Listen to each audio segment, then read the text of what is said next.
So আজকে দুপুরে আমার বড় আমার বাসায় দাওয়াত ছিল। তারা অনেক অনেক মজার খাওয়া করেছে।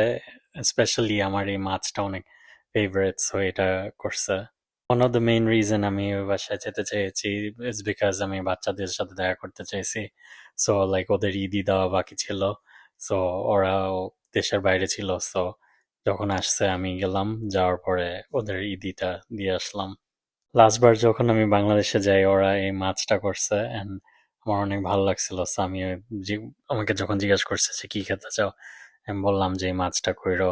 ইটস আ হোল ফিশ আর ভিতরে অনেক নরম ফ্লেকি ছিল, একদম পারফেক্টলি সিজন ছিল।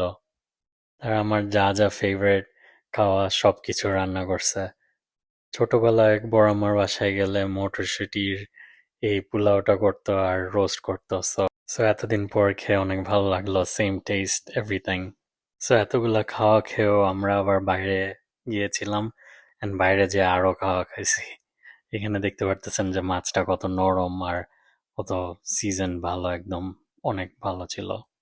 মেইন কোর্স এত খেয়ে ফেলেছি যে ভুলে গেছিলাম যে ডেজার্টের কথা। ডেজার্টে আমার ফেভারিট পাটিসাপটা পিঠা ছিল, আর আমার কেউ ইনভাইট করলে আমার জন্য সবসময় পুডিং রান্না করে। সো পুডিং তো থাকতেই হয়।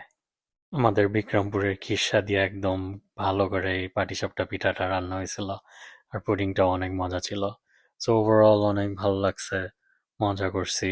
থ্যাংক ইউ বড় আম্মা, ভাবি, ভাইয়া সবাইকে যে আমাদের ইনভাইট করার জন্য আর মজার মজার খাওয়া খাওয়ানোর জন্য।